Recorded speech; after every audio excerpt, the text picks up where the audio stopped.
Hi అండి. ఈరోజు మీకోసం శ్రీమతి ఫైనల్ పార్ట్. మరి కథలోకి వెళ్తే అపర్ణ ఆదిత్యలు తిరుపతి కాళహస్తి కంచి వెళ్ళి దేవుని దర్శనాలు చేసుకుని ఇంటికి వచ్చారు. ఆదిత్యకి ఇప్పుడు చాలా సంతోషంగా ఉంది. అపర్ణ వంటకి ఇంట్లో పనులకు మనిషిని పెట్టింది. ఈ వయసులో అత్తగారు చాలా కష్టపడుతున్నారు. ఇకనైనా ఆమెకు విశ్రాంతినివ్వాలి అనుకుంది. మామగారితో పెట్టించిన కొట్టు మరదగారికి అప్పగించింది. అత్త మామని కొద్ది రోజులు యాత్రలకు వెళ్ళి రమ్మని పంపించింది. షాపుకి వచ్చే ప్రతి వారిని ఆప్యాయంగా పలకరించేది అపర్ణ. వరుసలు పెట్టి పిలిచేది. అలా కస్టమర్స్ని ఆకట్టుకుంది. ఓ రోజు ఒక పెద్ద ఆయన మనవడికి టీషర్ట్స్ కొనడానికి వచ్చాడు. అపర్ణ, నువ్వు చాలా కష్టపడుతున్నావు, కానీ ఎంత కష్టపడినా పెట్టుబడి పోను మిగిలేది తక్కువే. నేను పని చెబుతాను, చేస్తావా అన్నాడు. చెప్పండి బాబాయ్ గారు అన్నది. స్టాక్ మార్కెట్లో షేర్స్ కొనకూడదు, అవి మనలాంటి వారికి వర్కౌట్ అవ్వదు బాబాయ్ గారు. అది ఒకప్పటి మాట. ఈ మధ్య చాలామంది ఈ మార్కెట్లోకి ప్రవేశించారు. ధనికులే అవసరం లేదు, మనలాంటి సామాన్యులు కూడా డబ్బు సంపాదిస్తున్నారు. నా మాట విను, నీవు తెలివైన దానివి. కాస్త తెలివి ఉపయోగిస్తే ఇలాంటి కొట్లు 100 కొనేస్తావు. ఆలోచించు. మొదట చిన్న మొత్తం పెట్టుబడి పెట్టి చూడు. నీకు నచ్చితే చెయ్యి, లేదంటే వద్దు అని సలహా ఇచ్చి వెళ్ళిపోయాడు. ఆ రాత్రి అపర్ణ ఆలోచించింది. షేర్ మార్కెట్ గురించి తెలుసుకున్నది. ఓ అవగాహన వచ్చింది. ఓ 10,000 పెట్టి చూద్దామా అనుకుంది. బాగా స్టడీ చేసింది. Large cap, mid cap, small cap shares పరిశీలించింది. తన దగ్గర ఉన్న 10,000 పెట్టి 2 స్మాల్ క్యాప్ స్టాక్స్ కొన్నది. లాభం వచ్చింది. ఆ మొత్తం మళ్ళీ పెట్టుబడి పెట్టింది. ఇలా రోజు ఇంట్రాడే ట్రేడింగ్ చేసింది. ఆమె పట్టుదల వల్ల బాగా లాభాలు చవిచూసింది. ఏడాది తిరగకుండానే లక్షలాధికారి అయింది. అమర్ ప్రతి నెల 20,000 పంపించేవాడు. ఒకరోజు సడన్గా ఫోన్ చేశాడు తల్లికి. అమ్మ, నేను మా ఆఫీసులో పనిచేసే ఒక అమ్మాయిని రిజిస్టర్ మ్యారేజ్ చేసుకున్నాను. వాళ్ళది మనది ఒకే కులం కాదు. వాళ్ళ ఫాదర్ ఒప్పుకోకపోవటం వల్ల ఇలా చేయవలసి వచ్చింది. వీలు చూసుకుని మీ కోడల్ని తీసుకువస్తానన్నాడు. ఆదిత్య చాలా బాధపడ్డాడు. మనకు చెబితే దగ్గరుండి ఇక్కడే చేసేవాళ్ళం కదా అన్నాడు. చాలా కంగారు పడ్డాడు. ఇంకో 2 సంవత్సరాలు ఆగితే ఆడబిడ్డ పెళ్లి చేద్దాం అనుకుంది అపర్ణ. ఆ నెల నుండి డబ్బులు పంపడం మానేశాడు అమర్. అపర్ణ డిగ్రీ 2వ సంవత్సరం ఎగ్జామ్స్కి ప్రిపేర్ అవుతుంది. ఆదిత్య అప్పుడప్పుడు పుస్తకాలు తీస్తున్నాడు. ఆ రోజు అఖిల్ ఇంట్లో లేడు. క్లాస్మేట్స్తో కలిసి విహారయాత్రకి వెళ్ళాడు. ఆర్తి ఎగ్జామ్స్కి హాస్టల్లో ఉండి ఫ్రెండ్స్తో ఒక అమ్మాయిని స్టడీ చేస్తుంది. ఆదిత్య, అపర్ణ ఉన్నారు ఇంట్లో. వారిద్దరి పెళ్లి రోజు ఆ రోజు. అపర్ణ స్వీట్ చేసింది, బిర్యానీ చేసింది. ఆదిత్య సినిమాకి వెళ్దామంటే వద్దు అన్నది. ఆదిత్య ఇష్టపడి కొన్న కొత్త చీర కట్టుకున్నది. అపర్ణ, నువ్వు చాలా కష్టపడుతున్నావు, నా కష్టానికి ఫలితం వస్తుందండి. మళ్ళీ ఏ బిజినెస్ ప్రారంభించావు? ఆతృతగా అడిగాడు. ఇంకా ఏ బిజినెస్ గురించి ఆలోచించలేదండి. ప్రస్తుతం స్టాక్ మార్కెట్లో పెట్టుబడి పెట్టడం ద్వారా సంపాదన పెంచుతున్నాను అంటూ సోఫాలో కూర్చుంది. పక్కనే ఆదిత్య కూర్చున్నాడు. అపర్ణ, ఇలా సంపాదించుకుంటూ పోతే ఆశకు అంతు ఉండదు. ఇక చాలు అనేది ఉండదు. మన కోసం కూడా మనం బ్రతకాలి. మిమ్మల్ని పట్టించుకోవటం లేదనేగా ఇలా అంటున్నారు. అవును అపర్ణ, నీవి మధ్య బాగా బిజీ అయిపోయావు. రాత్రి ఎప్పటికో ఇంటికి వస్తున్నావు. వచ్చాక ఆ స్టాక్స్ గురించి స్టడీ చేస్తావు. ఉదయాన్నే టిఫిన్ తిని మళ్ళీ ట్రేడింగ్లో పడిపోతావు. కనీసం మనసు విప్పి మాట్లాడుకోవడానికి కూడా మనిద్దరికి టైం ఉండటం లేదు. సరే, ఇదంతా ఎవరి కోసం చేస్తున్నాను? ఆదిత్య గారి కోసమే కదా. అవును, నీవెప్పుడు నా కోసం, నా కుటుంబం కోసమే కష్టపడుతున్నావు. నీ కోసం ఎప్పుడు ఆలోచించవా? నా కోసం ఆలోచించడానికి మీరు ఉన్నారుగా అంటూ అతని అరచేతిని చెంపలకు ఆనించుకుంది. నువ్వు సుఖంగా ఆనందంగా ఉండాలి. ఇది నా జీవిత ధ్యేయం. అపర్ణ, వ్యాపారం పెరగటంతో చిన్న చిన్న ఆనందాలకు మనం దూరం అవుతున్నామా అనిపిస్తుంది. నిజం చెప్పు, నీకు అలా అనిపించడం లేదా? లేదు, నేను చాలా ఆనందంగా ఉన్నాను. అపర్ణ వెనక నుంచి అతని మెడ చుట్టూ చేతులు వేసేసింది. I am lucky. అతడు అపర్ణ ముఖం పట్టి బలవంతంగా ఎత్తి కళ్ళల్లోకి వెతుకుతున్నట్టు చూస్తూ, నిజంగా అంటున్నావా అన్నాడు. నిజంగా అంది. అతడు అపర్ణ తలని భుజానికి ఆదుముకొని చెంప మీద చెంప ఆనించాడు. నీకంటే నేను అదృష్టవంతుని అపర్ణ అన్నాడు. ఆ మాటలు అంటుంటే అతడి కంఠం ఆర్తిగా ఉంది. అతడి కంఠం, అతడి చెంప స్పర్శ, మెడ చుట్టూ అతడు బిగించిన చెయ్యి అపర్ణకి స్వర్గసుఖం తెలుపుతున్నట్టుగా ఉంది. మనసా వాచ అతడిలో ఐక్యమైపోతున్నట్టుగా ఉంది. అపర్ణ ముఖం అతడి వెచ్చని ముద్దులతో ముంచెత్తాడు. పెళ్ళైన 2 సంవత్సరాల తర్వాత ఆ రోజు జరిగింది శోభనం. అపర్ణ ఆదిత్య గుండెలపై తలపెట్టుకుని నిద్రపోతుంది. ఆదిత్య మెల్లగా ఆమె తల పక్కకు పెట్టి లేచి కూర్చున్నాడు. అతని మనసు చాలా గజిబిజిగా ఉంది. అమాయకంగా నిద్రపోతున్న భార్య నుదుటిపై ముద్దిచ్చాడు. లేచి సోఫాలో కూర్చున్నాడు. ఏదో ఆలోచనలో పడ్డాడు. ఆ ఆలోచన వస్తే ముఖం బాధతో ముడుచుకుపోతుంది. చిరాగ్గా తల పట్టుకున్నాడు. అమ్మా నాన్న ఇంకా రాలేదు. ఈ విషయం అమ్మతో చెప్పాలి. అమ్మకు తెలిస్తే ఏమంటుందో. అమ్మ ఏమనుకున్నా పర్వాలేదు, చెప్పే తీరుతాను అనుకుని నిర్ణయించుకున్నాడు. అపర్ణ లేచింది. అప్పటికే లేచి కూర్చున్న ఆయుత దగ్గరకు వచ్చింది. పక్కనే కూర్చుంది. అతడి చెయ్యి తన చేతిలోకి తీసుకుని ముద్దు పెట్టుకుంటూ ఐ లవ్ యూ ఆదిత్య అన్నది. ఆశ్చర్యంగా చూశాడు ఆమె వైపు. ఇంతకాలం నన్నెందుకు దూరం పెట్టావు? అది అది చెప్పాలనుకున్నాను కానీ చెప్పలేకపోయాడు. వద్దులే, ఇక మనకు సమస్యలేమీ లేవు. ఇక నుండి మనం లైఫ్ ఎంజాయ్ చేద్దాం, సరేనా అన్నది. పేలవంగా నవ్వాడు ఆదిత్య. ఆ నవ్వుకు అర్థం తెలుసుకోలేకపోయింది అపర్ణ. ఆ రోజు అత్తగారు మామగారు యాత్రలు ముగించుకొని ఇంటికి వచ్చారు. ప్రయాణ బడలికలతో వాళ్ళ రూంలో ఉండిపోయారు.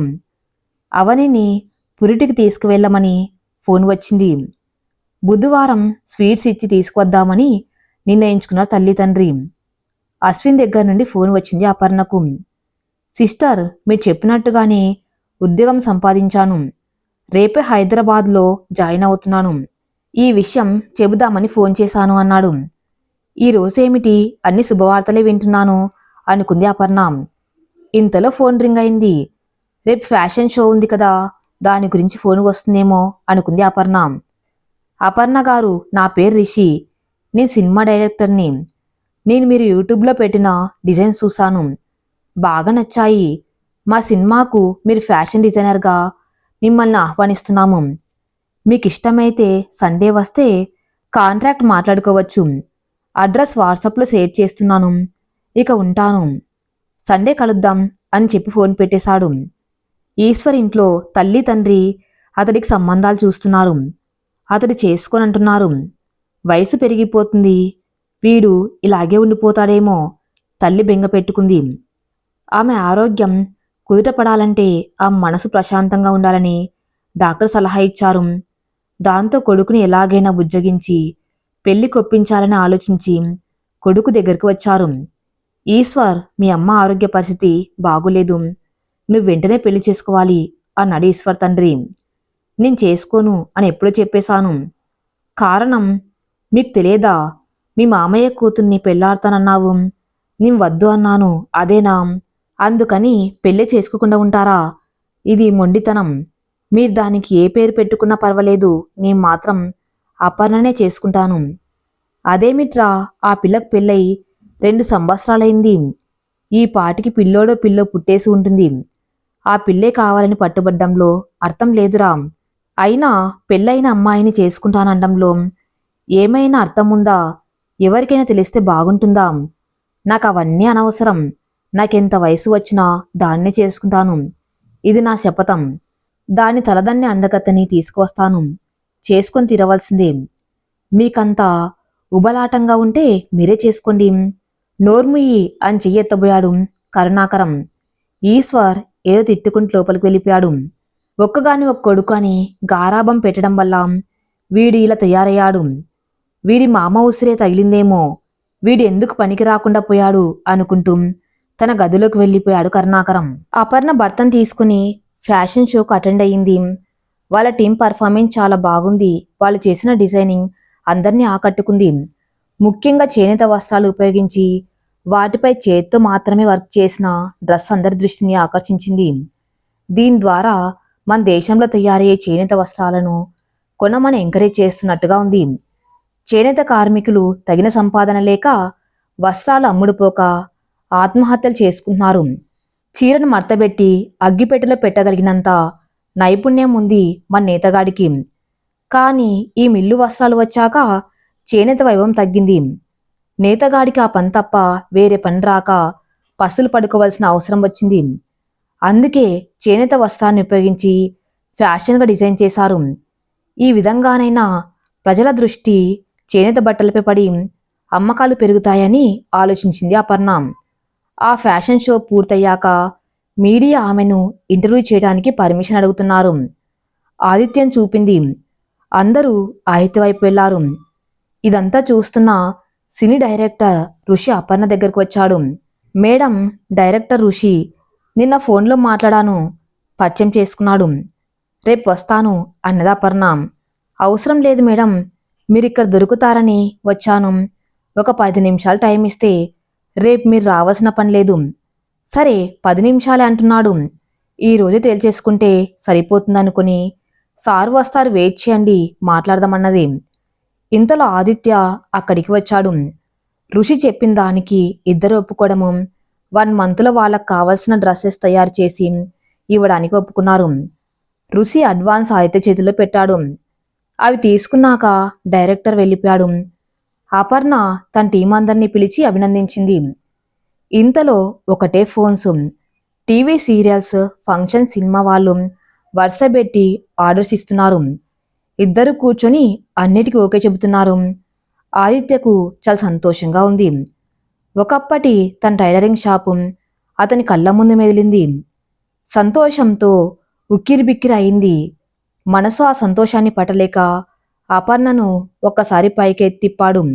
అక్కడ అంతమంది ఉండగా ఆదిత్య అది చేసేటప్పటి సిగ్గు వేసింది. మనం ఎక్కడ ఉన్నామో అర్థమవుతుందా అన్నది ఆదిత్య వైపు కోపంగా చూస్తూ. సంతోషంలో ఆలోచించలేదు అపర్ణ. ప్లీజ్ నన్ను అర్థం చేసుకో. ఆదిత్య అలా అడిగేటప్పటికి అపర్ణ ఏం అనలేకపోయింది. వెళ్దామంటూ అక్కడి నుంచి లేచింది. ఆమెను వెంబడించాడు ఆదిత్య. ఇంటికి వెళ్ళిపోయారు. అపర్ణకు కడుపులో తిప్పుతున్నట్టుగా ఉంటే షింకు దగ్గరికి వెళ్ళి వామిటింగ్ చేసుకుంది. అత్తగారు చూసి పరిగెట్టుకు వచ్చింది. కోడల్ని చెయ్యి పట్టుకుని మంచం దగ్గరకు తీసుకుని వెళ్ళి పడుకోబెట్టింది. ఏమైందని కంగారుగా ఆదిత్య వచ్చాడు. కంగారు ఏం లేదురా, సంతోషించే విషయమేం, నీవు తండ్రి కాబోతున్నావు అన్నది ఆనందంగా. ఆదిత్య తల్లివైపు ఆశ్చర్యంగా చూశాడు. ఇంట్లో అందరూ వచ్చి వదినకు కంగ్రాట్స్ చెప్పారు. అపర్ణ సంతోషంగా పొట్టమే చెయ్యి వేసి రాసుకుంది. కన్నా, నేను ఈరోజు చాలా సంతోషంగా ఉన్నాను. ఇప్పుడే విషయం తెలిసింది, నా సంతోషం రెట్టింపైంది అనుకుంటూ తెగ సంబరపడిపోతుంది. ఆ రాత్రి ఇద్దరు మంచం మీద కూర్చున్నారు.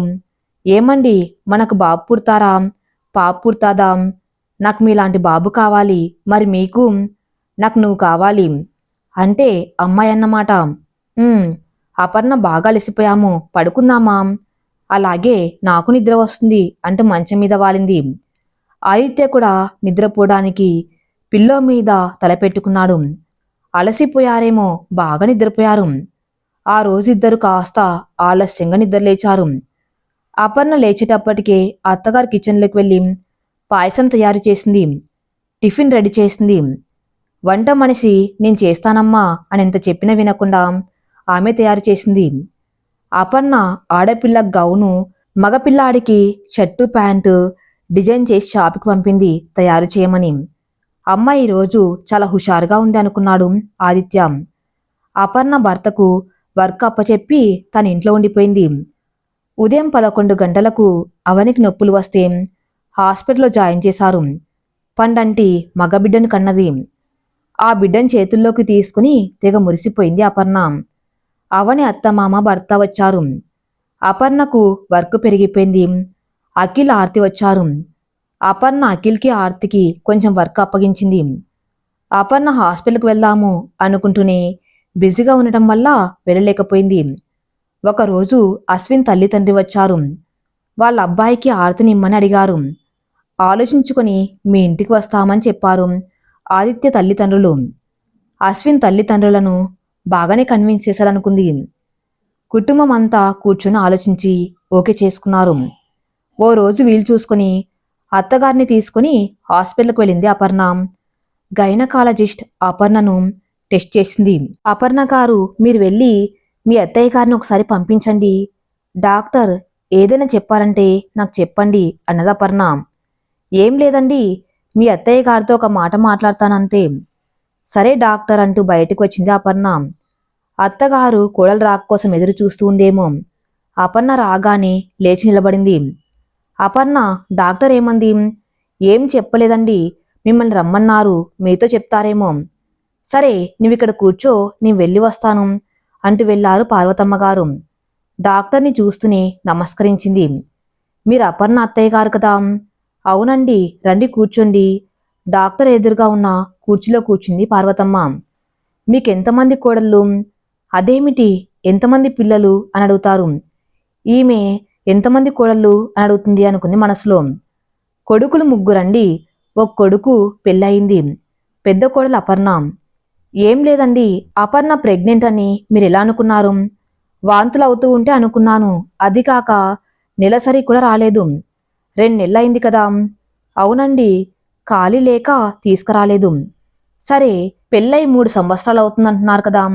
ప్రస్తుతం ఆమెకు గర్భం రాలేదు. మీ ఆత్రం అర్థం చేసుకున్నాను. మీ అబ్బాయిని ఒకసారి పంపించండి. ఆయనకు ఒకసారి టెస్ట్ చేశాక కారణం తెలుసుకుని మెడిసిన్స్ ఇస్తాను. ఇద్దరు వాడాలి. అమ్మాయికి చిన్న వయసే. మెడిసిన్స్ వాడితే బిడ్డలు పుడతారు. మీరేం కంగారు పడకండి. సరేనండి. కోడలకు ఈ విషయం చెప్పారా? లేదండి. సరే వస్తానమ్మా. మంచిది, వెళ్ళిరండి. పార్వతమ్మ ఆ రూమ్ నుండి బయటకు వచ్చింది. కోడలు ఫోన్ మాట్లాడుతుంది. ఇప్పుడు తాను చాలా సంతోషంగా ఉంది.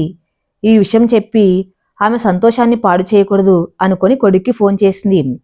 5 నిమిషాల్లో అక్కడికి వచ్చాడు ఆదిత్య. మీ గుడ్ న్యూస్, అశ్విన్ ఇందాక ఫోన్ చేశాడు అన్నాడు ఆదిత్య వస్తూనే. ఆదివారం ఎంగేజ్మెంట్ చేసుకుంటామంటున్నారు. అమ్మని అడిగి చెబుతానన్నాను. ఇంత తొందరలోనా? అవును అపర్ణ, కళ్యాణం వచ్చిన కక్కు వచ్చినా ఆగదంటారు కదా.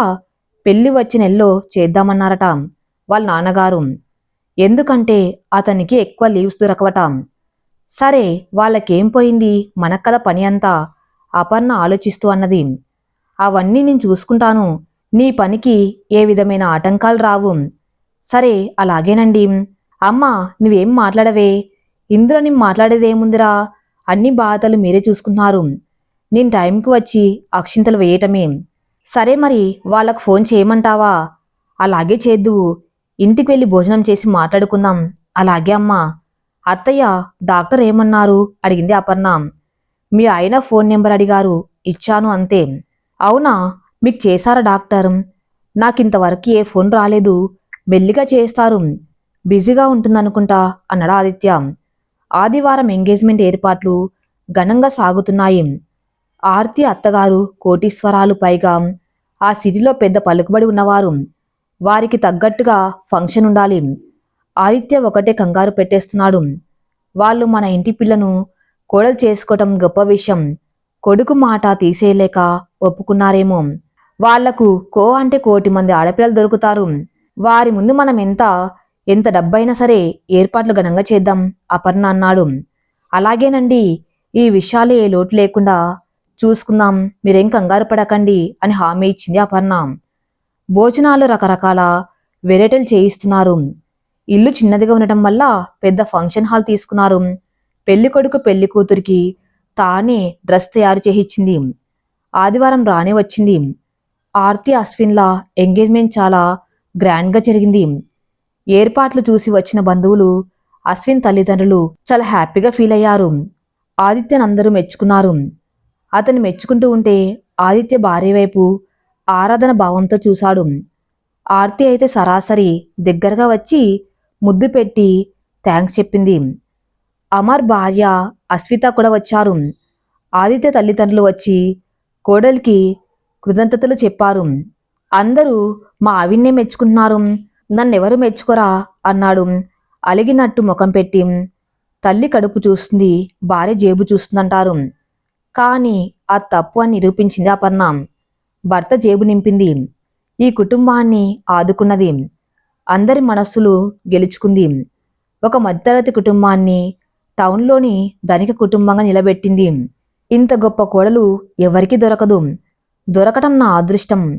కాని మీరంతా జీవితాంతం మేమున్నా లేకపోయినా వాళ్ళిద్దరికి అండగా ఉంటూ ఆమెను దేవతగా గౌరవించండి అన్నది అత్తగారు. వదిన మాకు తల్లి తర్వాత తల్లి స్థానం ఆమెదే అన్నారు. అందరూ ముక్తకంఠంతో వాళ్ళ మాటలకి సిగ్గుపడింది అపర్ణ. జీవితం ఎవరికి విజయాన్ని ఇవ్వదు, అవకాశాలు మాత్రమే ఇస్తుంది. ఆ అవకాశాన్ని విజయాలుగా మార్చుకునే శక్తి మన చేతుల్లోనే ఉంటుంది. అవకాశం మోసేది బరువు అనుకుంటే దింపేయాలనిపిస్తుంది, బాధ్యత అనుకుంటే మోయాలనిపిస్తుంది. నా కుటుంబం నాదే అనుకున్నాను, గెలిచాను. ఈ గెలుపు నా ఒక్కదానిది కాదు, మీ అందరికీ. ఎందుకంటే కోడలంటే పరాయి పిల్ల అనే భావంతో చూసే అత్తమామలున్న ఈ రోజుల్లో ఎప్పుడు అత్తయ్య మామయ్య అలా చూడలేదు నన్ను. కుటుంబాన్ని నాకు అప్పగించారు. ఏనాడు ప్రశ్నించలేదు. నా పుట్టింటి వారు లేరని విమర్శించలేదు. ఆ ప్రేమే నాకు కుటుంబ బాధ నేర్పింది. మగాన్ని అనే అహంకారం చూపిస్తారు. నా భర్త ఒక స్నేహితుడిగా నన్ను వెన్నంటి నాతో నడిచాడు.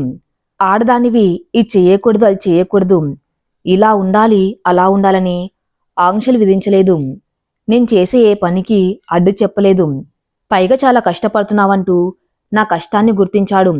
ఇక నా వయసుతో సమానమైన మర్దులు ఆడబిడ్డలు నీవు చెప్పేదానివి మేం వినేవాళ్ళమా అనుకోకుండా నేను చెప్పే ప్రతి మాట వినేవారు, ప్రతి పని చేసేవారు.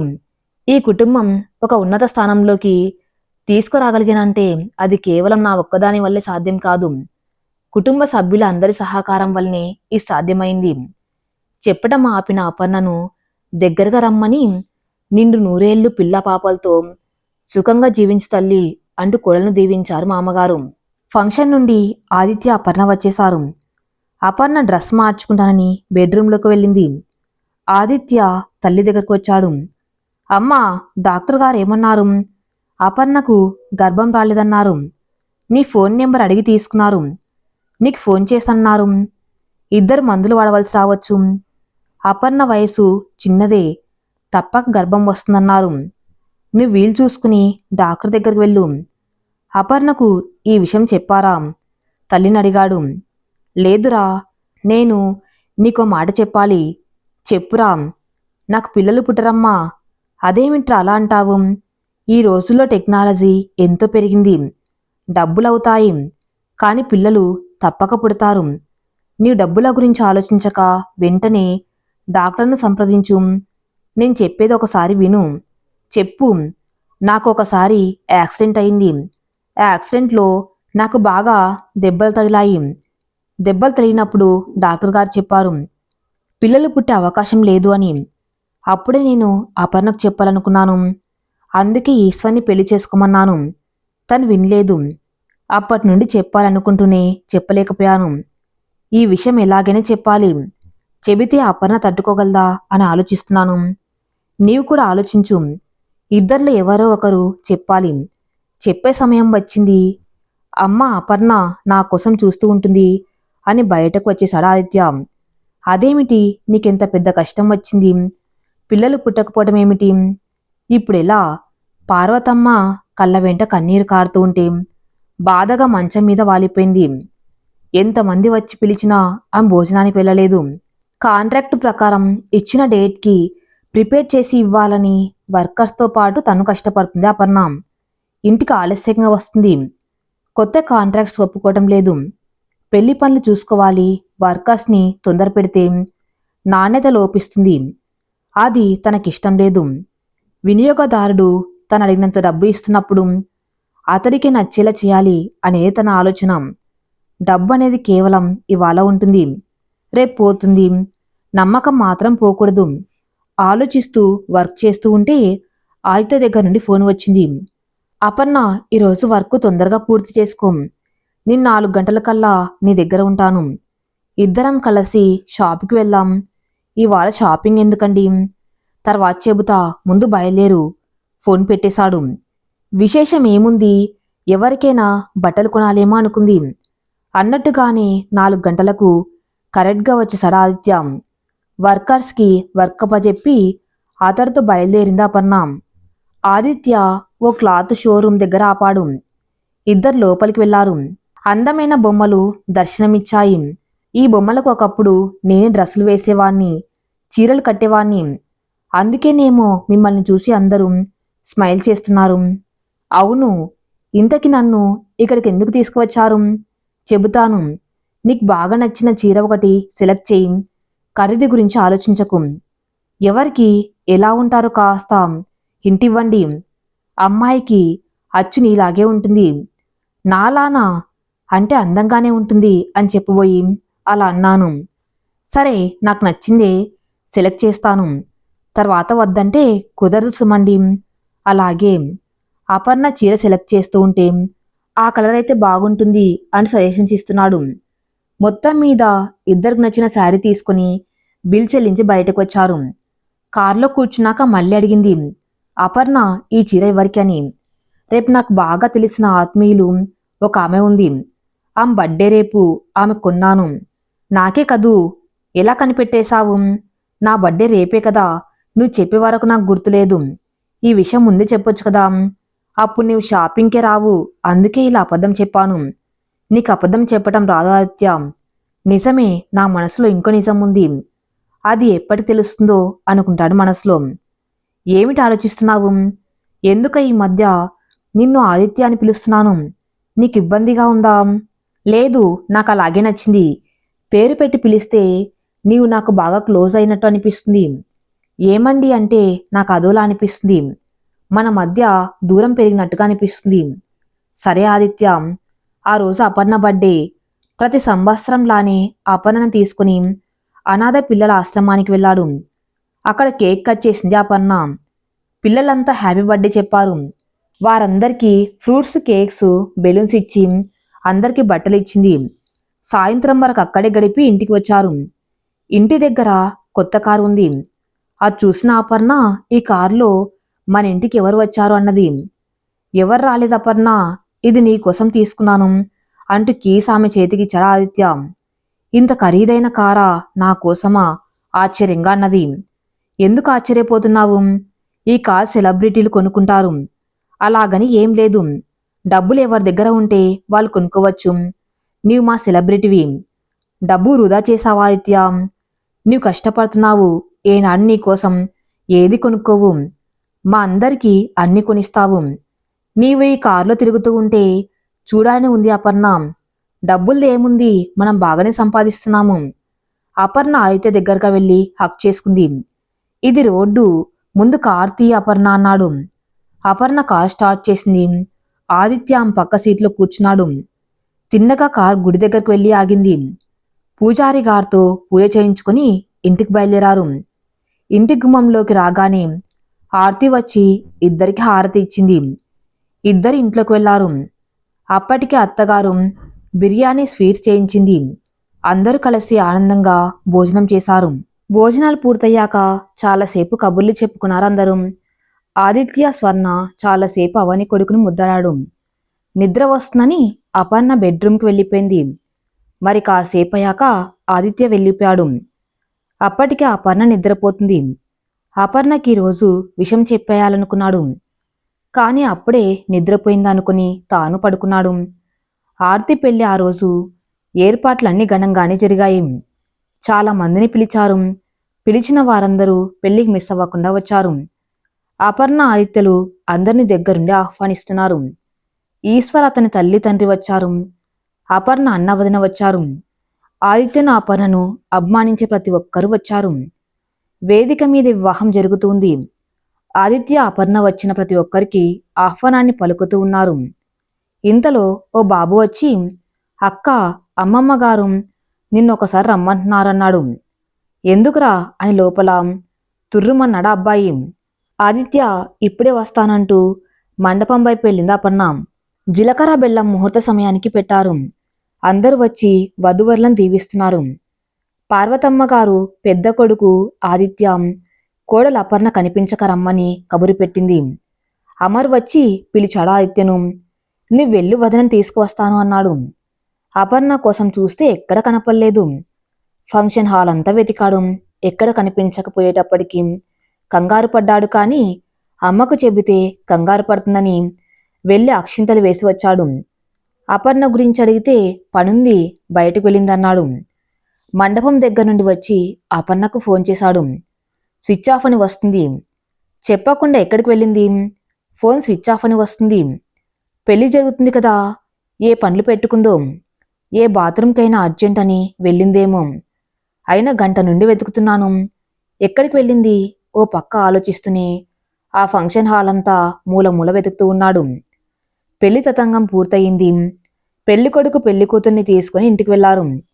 ఆదిత్య తల్లి దగ్గరకు వెళ్ళి పక్కకు పిలిచాడు. అమ్మా, నీవు మా కోసం చూడకుండా నీవే పనులు పురమాయించుకో. అపర్ణ ఎక్కడికి వెళ్ళిందో తెలియటం లేదు.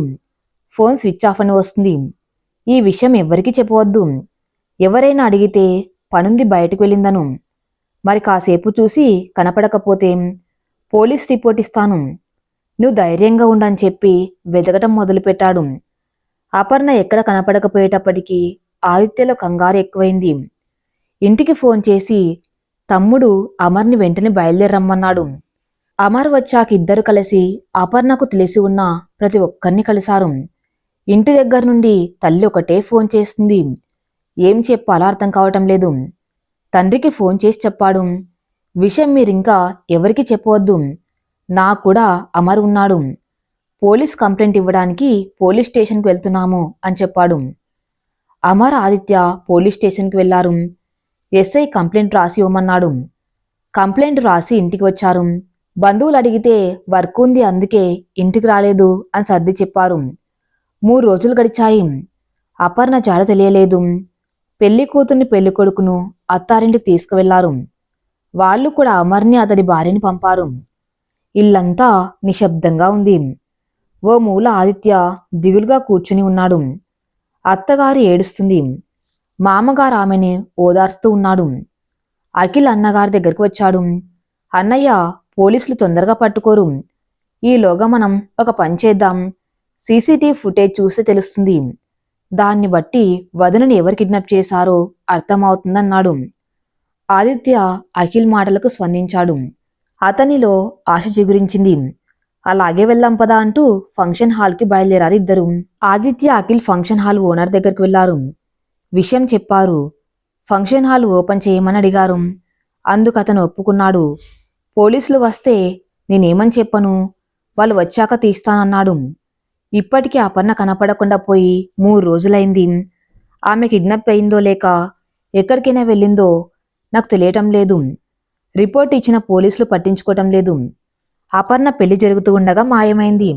సీసీటీవీ ఫుటేజ్ చూస్తే ఏం జరిగిందో తెలుస్తుందని మాత్రమే. పోలీస్ వాళ్ళ వల్ల వచ్చే నష్టం ఏమీ లేదు. నీకేమన్నా జరిగితే నాది హామీ అంటూ అతను 2 చేతులు పట్టుకుని అన్నాడు. అతడు అడిగిన విధానానికి జాలి కలిగింది హాల్ యజమానికి. అటెండర్కి తాళాలిచ్చి పంపాడు. థ్యాంక్స్ చెప్పి ఇద్దరు ఫంక్షన్ హాల్కి బయలుదేరారు. సీసీటీవీ ఫుటేజ్ పరిశీలించిన అనంతరం ఏ విధమైన సమాచారం కనిపించలేదు. అపర్ణ, ఆదిత్య అందరినీ ఆహ్వానిస్తూ ఉన్నారు. ఆ తర్వాత అపర్ణ కనిపించలేదు. మళ్ళీ రెండోసారి వేచి చూశారు. అందులో అఖిల్ ఒక విషయం గమనించాడు. అన్నయ్య, వదినకు ఫోన్ వచ్చింది. పక్కకు వెళ్ళి ఫోన్ మాట్లాడింది. ఆ తర్వాత వదిన నీ దగ్గరకు వచ్చినట్టు కనపడలేదు. అంటే ఎవరో ఫోన్ చేశారు. ఆమె ఆ ఫోన్లో చెప్పిన విషయం ఆధారంగా బయటికి వెళ్ళిపోయి ఉంటుంది. అది మాత్రం ఫుటేజ్లో కనపడలేదు. ఈ విషయాన్ని అన్నయ్యకు చెప్పాడు. సరే, మన ప్రయత్నం మనం చేద్దాంరా అంటూ ఆదిత్య అఖిల్ని తీసుకుని బయటకు వచ్చాడు. అన్నయ్య ఫోన్ చేసి బయటకు రప్పించి కిడ్నాప్ చేసి ఉంటారు. అవునరా, నాకు శత్రువులు ఎవరూ లేరు. మీ వదినను ఇబ్బంది పెట్టేది ఈశ్వర్ ఒక్కడే. వాడే చేశాడా లేక వేరే ఎవరైనా చేశారా? అసలు ఊహకి అర్థం కావటం లేదురా. అన్నయ్య, కిడ్నాప్ అయితే ఈ ఊర్లో ఉంచరు. కొంచెం దూరంగా ఓ పాడుబడిన గుడికో, ఓ పాడుబడిన ఇంటికో, ఫారెస్ట్కో ఇలాంటి ప్రదేశాలు బంధిస్తారు. కంగారు పడకు, ఓపిక తెచ్చుకు వెళ్దాం. కంగారు పడి మాత్రం ఏం చేయగలరు? పోలీసులు తలుచుకుంటే ఖచ్చితంగా పట్టుకోగలరు. మీడియాకు చెబితే గోలగోల చేస్తారు. అందరికీ తెలిసిపోతుంది. ఈ రోజు కూడా రాకపోతే అదే పని చేద్దాం. పోలీసుల్ని గట్టిగా అడుగుదాం. మీడియాకు చెబుదాం. ఆవేశంగా మాట్లాడుతున్నాడు ఆదిత్య. అన్నయ్య, బండెక్కు, ఒకసారి ఊరి చివరకు వెళ్దామా? అలాగే. బండి మీద ఊరి చివరి వరకు వచ్చారు. అక్కడ లారీలు ఆపి భోజనం చేస్తున్నారు డ్రైవర్సు. ఆకలేస్తుంది, ముందు భోజనం చేద్దామంటూ డాబాల్లోకి దారి తీశారు. బిర్యానీ ఆర్డర్ ఇచ్చాడు అఖిల్. ఇద్దరు బిర్యానీ తింటున్నారు. కాస్త దూరంలో ఓ ఇద్దరు తింటూ మాట్లాడుకునే మాటలు ఇద్దరు శ్రద్ధగా వింటున్నారు. రే మణికంఠ, నిన్నటి నుంచి చుక్కపడక నాలుక తలారిపోతుందిరా. నీ జేబులో డబ్బులేమైనా ఉంటే ఇవ్వరా అన్నాడు మణికంఠ. నా దగ్గర ఎక్కడిదిరా, బాసు పంపుతా అన్నాడు, డబ్బులు ఇంకా పంపలేదు. ఇప్పుడు ఈ అడవిలో సరైన తిండి నిద్రలేక కష్టమైపోతుందిరా. పైగా ఆ పిల్లను కాయలేకపోతున్నాం. అది ఎక్కడ జంప్ అయిపోతుందో భయంగా ఉందిరా. భయపడకు, దానికి ఓపిక ఎక్కడ నుండి వస్తుంది? 3 రోజులైనా పచ్చి మంచినీళ్లు ముట్టలేదు, ఎలా పారిపోతుందిరా? అవుననుకో, జాలేస్తుందిరా. ఎక్కడ దొరకనట్టు ముగ్గురిని నల్లమల్ల అడవిలో పడేశాడు. అవును, ఇక్కడ ఉంటామన్న గ్యారెంటీ ఏమిటి? ఏ పులో తినేస్తుందని భయపడి చేస్తున్నాం. అయితే ఓ పని అయిపోతుందిరా, నవ్వుతూ అన్నాడు మణికంఠ. అంటే ఏమిటి నీ ఉద్దేశం? ఎందుకు వచ్చినా దొంగ బతుకురా. బతికినన్నాళ్ళు దర్జాగా బతకాలి. జనాలెవరు కనపడని ఈ జంతువుల జీవితం ఏమిటో. మన బాస్కి హంటింగ్ అంటే మహా ఇష్టమట. అప్పుడప్పుడు వచ్చి మీ ఇంట్లో ఉండి పెడతాలే. వాడి సరదా మాటేమో కాని దూల తీరిపోతుంది. గుళ్ళో ఉంటే బందేన తాగి చేసేవాళ్ళం. ఇంతలో అక్కడికి ఎవరో మందు బాటలు తెచ్చిపెట్టారు. దాన్ని చూసి ఇద్దరు తెగ సంబరపడిపోయారు. ఓపెన్ చేసి గ్లాసులో పోసుకుని ఉన్నారు. ఎవరిచ్చారు అన్న నీలకంఠం. అదిగో ఆ టేబుల్ దగ్గర కూర్చొని ఉన్నారే వాళ్ళని చూపించాడు. సరే, నువ్వు తాగి తర్వాత వాళ్ళకు థ్యాంక్స్ చెప్దాం అని భరత్, నువ్వు వెళ్ళిపోరా, నువ్వు వెళ్ళి బేరే అక్కడి నుండి వెళ్ళిపోయాడు. వాళ్ళిద్దరు ఫుల్గా తాగి పైకి లేచారు. ఆదిత్య వాళ్ళ దగ్గరకు వచ్చాడు. బ్రదర్ థ్యాంక్స్, మా ప్రాణాలు నిలబెట్టారు. మీకు ఏ సహాయం కావాలని చెప్పండి, ఏదైనా చేస్తామంటున్నారు. నల్లమల్ల అడవుల్లోకి వెళ్ళాలి, బట్ దారి తెలియదు. ఒకసారి చూపిస్తారా? మాతో పాటు రండి, మేము అక్కడికి వెళ్తున్నాం. ఇద్దరు వారిద్దరిని ఫాలో అయ్యారు. 2 బండ్ల మీద అడవిలోకి చేరుకున్నారు. ఇదిగో ఇదే అడవి, మీరు ఎక్కడికి వెళ్తారు వెళ్ళండి అని చెప్పి వెళ్ళిపోయారు. ఆదిత్య అండ్ అఖిల్ వాణ్ణి ఫాలో అయ్యారు. వాళ్ళిద్దరు తిన్నగా వెళ్ళి ఓ ఇంటి ముందర ఆగారు. అక్కడ ఒకటే ఇల్లు ఉంది. అప్పటికే బాగా చీకటి పడింది. కిటికీలో నుండి ఇంటిని పరిశీలిస్తూ ఉన్నారు.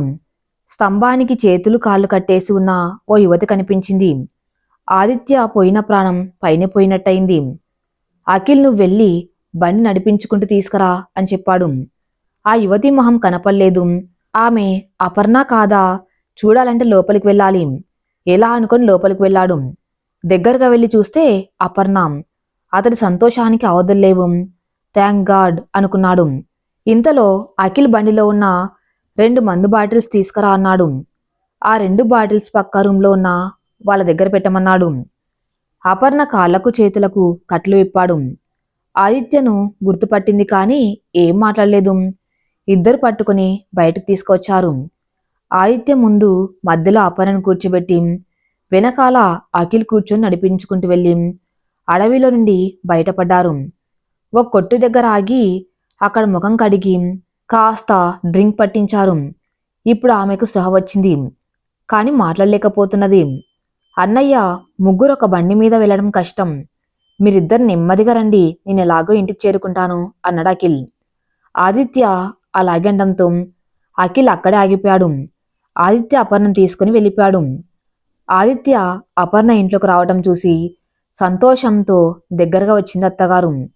అపర్ణను తీసుకుని వెళ్ళి రూమ్లో పడుకోబెట్టి తల్లి దగ్గరకు వచ్చి విషయం చెప్పి, భోజనం ఇవ్వు పెడతాను, 3 రోజుల నుంచి పచ్చి మంచినీళ్లు కూడా తాగటం లేదన్నాడు. తల్లి కంచంలో అన్నం పెట్టింది. అది తీసుకుని వెళ్ళి అక్కడ భార్యకు తినిపించి పడుకోబెట్టి కిందకు వచ్చి భోజనం చేశాడు. మర్నాడు నీరసం తగ్గిలేసి కూర్చుంది.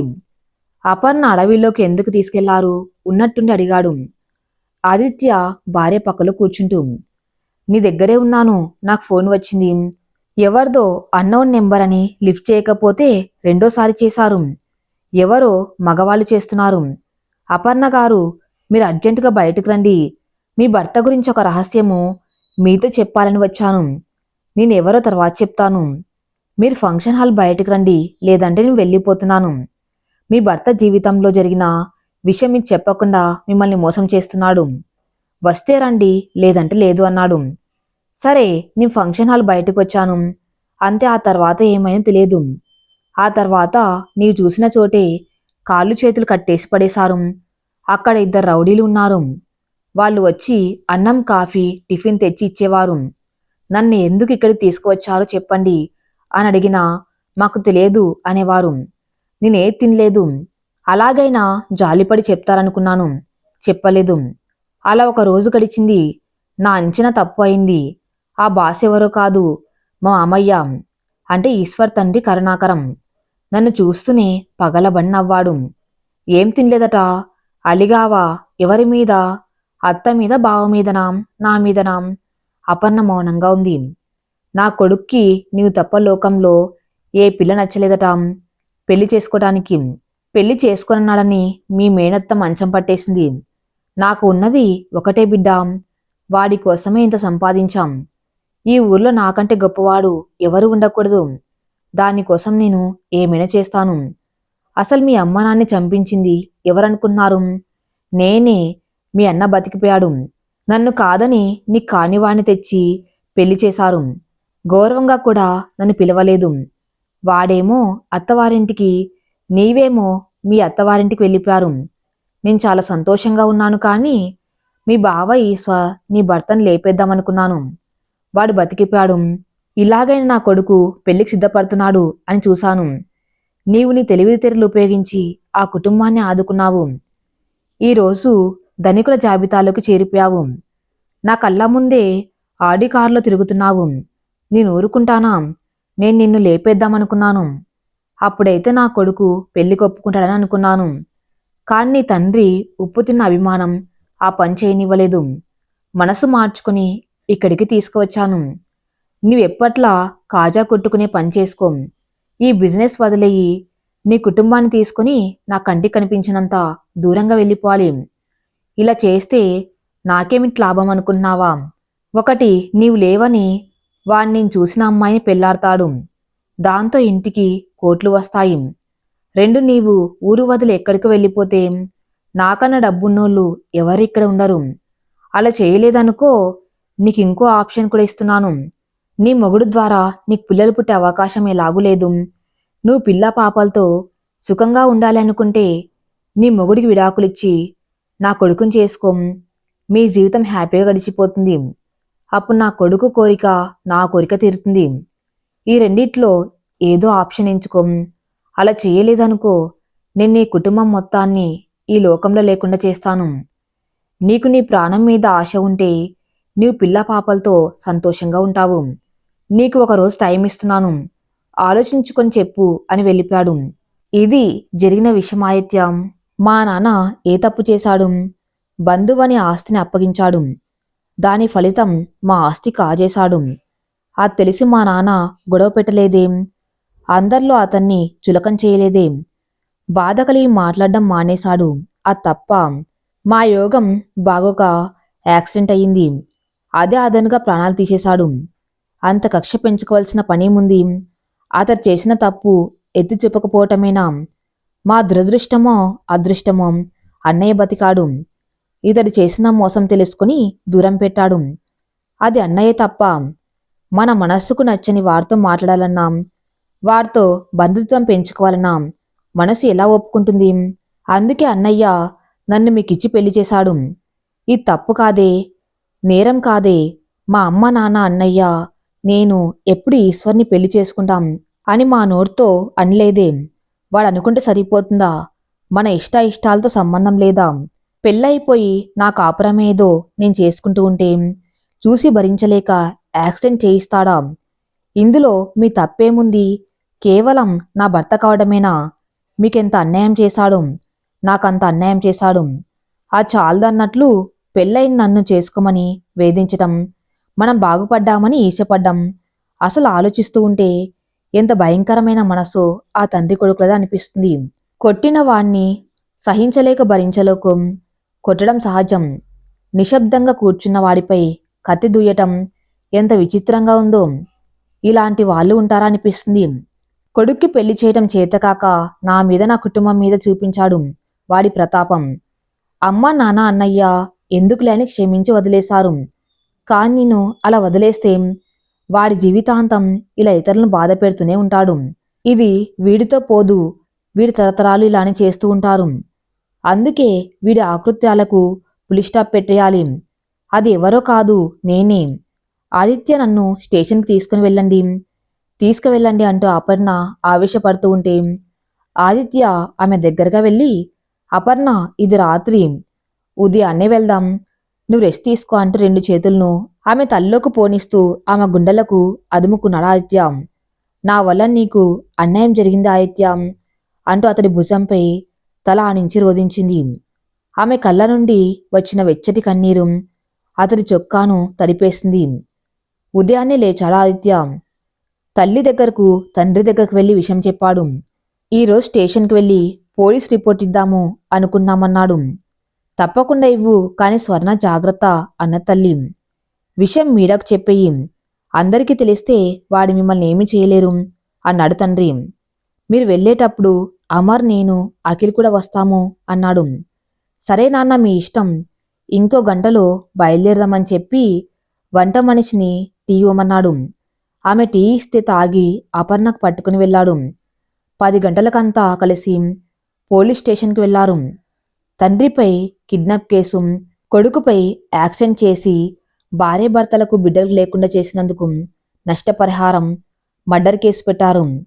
ఇంతలో అపర్ణ అన్నయ్య అక్కడికి వచ్చాడు. అతడు తండ్రిపై మర్డర్ కేసు పెట్టాడు. వాళ్లతో లాయర్ని తీసుకువెళ్లారు. విషయం తెలుసుకుని అశ్విన్ అక్కడికి వచ్చాడు. తండ్రికి ఫోన్ చేసి తొందరలో బెయిల్ రాకుండా పథకం వేశారు. అక్కడికి మీడియా వాళ్ళు వచ్చారు. వచ్చేటట్టు చేసుకున్నారు. వాళ్ళతో అపర్ణ మొత్తం విషయం చెప్పేసింది. లైవ్లో టెలికాస్ట్ అవుతుంది న్యూస్. ఈ విధంగా విషయం అందరికీ తెలిసిపోయింది. ట్విట్టర్ ద్వారా, ఫేస్బుక్ ద్వారా, వాట్సాప్ ద్వారా అపర్ణ, ఆదిత్యల అభిమానులంతా మెసేజ్ పంపిస్తూ ఉన్నారు. మీకు మేమంతా ఉన్నాము అంటూ మెసేజ్ పెడుతున్నారు. వెంటనే పోలీస్ డిపార్ట్మెంట్ స్పందించి అపర్ణ మామయ్య కరుణాకరం కొడుకు ఈశ్వర్ను అరెస్ట్ చేశారు. మహిళా సాధికారతలో భాగంగా ఒక మహిళను ప్రోత్సహించకపోవాల్సింది పోయి ఆమెను శారీరకంగా, మానసికంగా, కుటుంబపరంగా హింసించిన వారికి కఠిన శిక్షలు పడాలి అనే మహిళలంతా అపర్ణకు సపోర్ట్ చేస్తూ ప్రభుత్వాన్ని ప్రశ్నిస్తున్నారు. ఈ కేసు ప్రభుత్వ దృష్టికి వెళ్ళినందున వాళ్ళిద్దరికీ తప్పక కఠిన శిక్ష పడుతుంది అని లాయర్స్ చెబుతున్నారు. ఇప్పుడు అపర్ణ మళ్ళీ కొత్త కాంట్రాక్ట్స్ ఒప్పుకుంది. వదిన, నేను నా భార్య ఇక్కడే మీతో పాటే ఉండి మీ ప్రాజెక్టులో పాలు పంచుకుంటామన్నాడు అమర్, అతడి భార్య. అక్క, నేను జాబ్ వదిలేసి వచ్చేస్తాను, మీ ప్రాజెక్టులో అవకాశం ఉంటే ఇస్తారా, నా భార్యను పోషించుకోవాలి అన్నాడు అశ్విన్.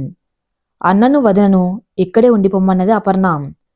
వదిన అవసరమైతే మీ ప్రాజెక్టులో మేం పార్ట్నర్షిప్ తీసుకుంటామని మా మామయ్య గారు అడగమన్నారు అంటూ అడిగింది ఆర్తి.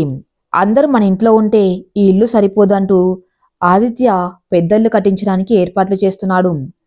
అపర్ణ, రేపు ఏ పని పెట్టుకోకు, నా పని మీదే ఉండు, ఆమె బుగ్గ మీద చిటికలు వేస్తూ అన్నాడు ఆదిత్య. అలాగే ఆదిత్య, ఏమిటి విశేషం? ఉంది, రేపు చెబుతానన్నాడు. అపర్ణ ఆలోచించింది. రేపు ఆదిత్య పుట్టినరోజు కదా అనుకుంది. పైకి మాత్రం మాట్లాడలేదు. నేనెక్కడికి తీసుకుని వెళ్తే అక్కడికి రావాలి, నువ్వు ఏ పని పెట్టుకోవద్దు, అలాగే నా పని అఖిల్కి అప్పచెప్పుతా, రోజంతా నీతోనే గడుపుతా, ఇక పడుకో, చాలా రాత్రి అయింది. అందరూ పడుకున్నారు. రాత్రి 12కు అలారం మోగింది. అపర్ణ లేచింది. ఆదిత్య కూడా లేచాడు. అపర్ణ ఆదిత్య దగ్గరగా జరిగి హ్యాపీ బర్త్డే శ్రీవారు అంటూ ఆదిత్య పెదాలను శృంభించింది. థ్యాంక్ యూ అపర్ణ, నాదో చిన్న కోరిక, ఇంకెప్పుడు నాకు చెప్పకుండా ఎక్కడికి వెళ్ళవద్దు, నీవు క్షణం కనపడకపోతే నా గుండె ఆగినంత పనైంది అంటూ ఆమెను తన పైకి లాక్కొని ముద్దులతో ముంచెత్తాడు. ఉదయం అందరూ వీళ్ళకంటే ముందు లేచి బర్త్డే విషెస్ చెప్పి కేక్ కోయించాలని ప్లాన్ చేసి ఇంటిని డెకరేట్ చేశారు. ఆదిత్య, ఇప్పుడు కాదు, బయటికి వెళ్తున్నాము, వచ్చాక కేక్ కటింగ్ పెట్టుకుందాము అని చెప్పాడు. అందుకు అందరూ ఒప్పుకున్నారు. ఆదిత్య భార్యను తీసుకుని బయటికి వెళ్ళాడు. కార్ తిన్నగా ఓ ఆఫీస్ ముందు ఆగింది. ఆదిత్య, ఇక్కడేం పని అన్నది అనుమానంగా అపర్ణ. నేను ఏదిచ్చినా, ఏ పని చేసినా మాట్లాడనన్నావు, మళ్ళీ ప్రశ్నలేమిటి? సరే మాట్లాడనులే. ఇద్దరు కుర్చీలో కూర్చున్నారు. ఒక ఆమె ఓ చంటి బిడ్డను తెచ్చి అపర్ణ చేతిలో పెట్టింది. ఆ బిడ్డ వంక ఆదిత్య వంక మార్చి మార్చి చూసింది. ఆమె చూపుకి అర్థం తెలుసుకున్న ఆదిత్య, అపర్ణ, ఈ రోజు నుండి ఈ బిడ్డ మన బిడ్డ. తల్లికి కరోనా లక్షణాలు కనిపించగానే ఈ 3 నెలల పసికందను పుట్టింటికి పంపేయటం వల్ల ఈ బిడ్డ కరోనా సోకలేదు. తల్లి తండ్రి కరోనా వచ్చి చనిపోయారు. తల్లి తండ్రులు చూడలేమని ఐసిడిఎస్ వారికి అప్పగించారు. నాకు నిన్ననే ఈ విషయం తెలిసింది. ఓ అనాథకు తల్లి తండ్రయ్యి ఈ బిడ్డకు మంచి జీవితాన్నిద్దాము. చెప్పడం ఆపి అపర్ణ వైపు చూశాడు ఆదిత్య. మీదెంత మంచి మనసు ఆదిత్య అని ఆ పసికందును ముద్దాడింది. శ్రీమతి, నేనిచ్చిన బహుమతి నచ్చిందా అన్నాడు ఆదిత్య కారు స్టార్ట్ చేస్తూ.